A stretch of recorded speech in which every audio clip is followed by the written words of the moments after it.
आज एक बहुत ज़रूरी बात मैं आपको बताने वाली हूँ।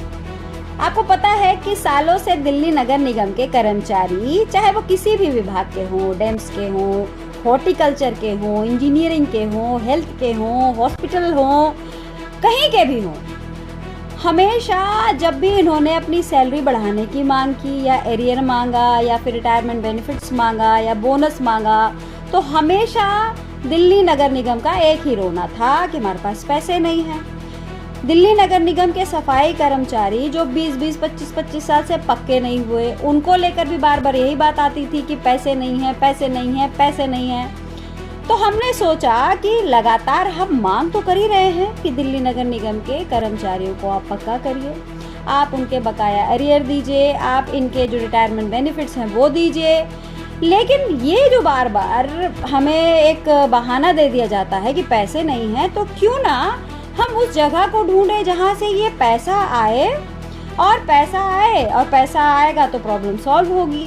तो हमने फिर उस जगह को ढूंढना शुरू किया। अभी कुछ ही दिन पहले, मतलब महीना भर भी नहीं हुआ, हमने कुरेदना शुरू किया। हमने हर विभाग में जहाँ जहाँ भ्रष्टाचार हो रहा है उसको खोलना शुरू किया। अलग अलग विभागों में हम जा रहे थे, हम हर जगह के बारे में आपको बताया कि कहाँ क्या कमी है।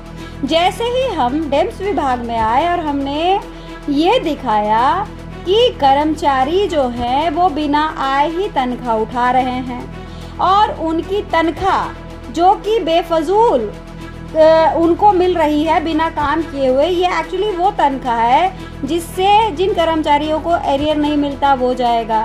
उन कर्मचारी जो पक्के नहीं हो पा रहे हैं उनको वो पक्के हो पाएंगे, क्योंकि ये जो भ्रष्टाचार में पैसा जा रहा है वो बचेगा, और उसके बाद ये जो फंड की कमी है, ये सारा फंड जो है वहाँ से आएगा और इनके सारे प्रॉब्लम्स दूर होंगे।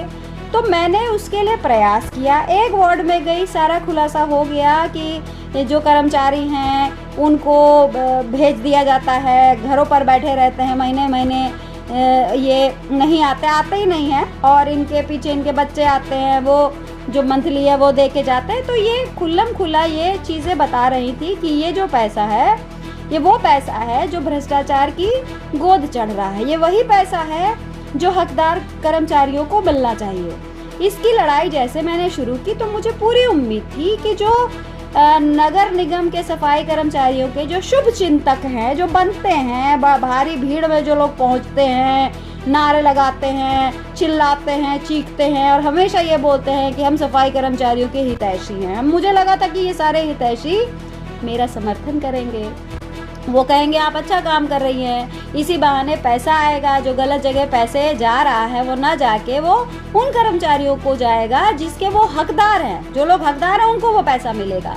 लेकिन इससे बिल्कुल पलट हुआ, मतलब जो मैं एक्सपेक्ट कर रही थी उससे बिल्कुल पलट। क्या हुआ, कुछ लोग आते हैं और मेरे इस काम में रोड़ा बनने का काम करते हैं, और रोड़ा बन के ये कहते हैं कि मैं ही गलत हूँ, मतलब मैं जो ये भ्रष्टाचार को ख़त्म करने की कोशिश कर रही हूँ कि कैसे भी वो पैसा उनको मिले जिस पैसे के जो लोग हकदार हैं उनके पास पहुँचे।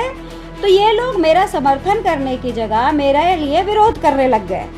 अब आपको समझ में आ गया ना कि दिल्ली नगर निगम के असली जो सफाई कर्मचारी हैं, जो मजबूर हैं, जो पीड़ित हैं, उनके असली में दुश्मन कौन है। आप समझ लीजिए कौन दुश्मन है। मैं किसी का नाम नहीं लूँगी, इशारा ही काफ़ी, आप समझ जाइए कि जो लोग मुझे रोकने का काम कर रहे हैं यही लोग आपके असली दुश्मन हैं। वो नहीं चाहते हैं कि आप पक्के हों, ये लोग नहीं चाहते हैं कि आपके घर भी फले फूले, आपके भी बच्चे अच्छे स्कूल में पढ़े, आप भी अच्छे कपड़े पहने। सिर्फ ये लोग चाहते हैं कि हम अच्छे अच्छे कपड़े पहने, मोटे मोटे चेन हमारे गले में रहे, आपको बढ़ता हुआ ये लोग नहीं देखना चाहते हैं। ये सच्चाई है, और मैं ये चीज़ें आपको इसलिए बता रही हूँ क्योंकि मेरे काम को रोकने की कोशिश लगातार हो रही है। मैं जब से एक जोन में गई, इनफैक्ट एक वार्ड में गई, और उस वार्ड में जब मैंने आप लोगों को स्थिति बताई कि देखिए मेरे प्यारे पीड़ित कर्मचारियों, आप लोग इसलिए अपना हक नहीं ले पा रहे क्योंकि उसकी वजह ये है, मेरा कर्मचारी पीड़ित और पीड़ित हो रहा है क्योंकि इसकी वजह ये है, तो मुझे सपोर्ट इन लोगों का नहीं मिला। तो आप समझ जाइए कि आपके असली रुकावट कौन है आपके दुश्मन, मुझे बताने की ज़रूरत नहीं है।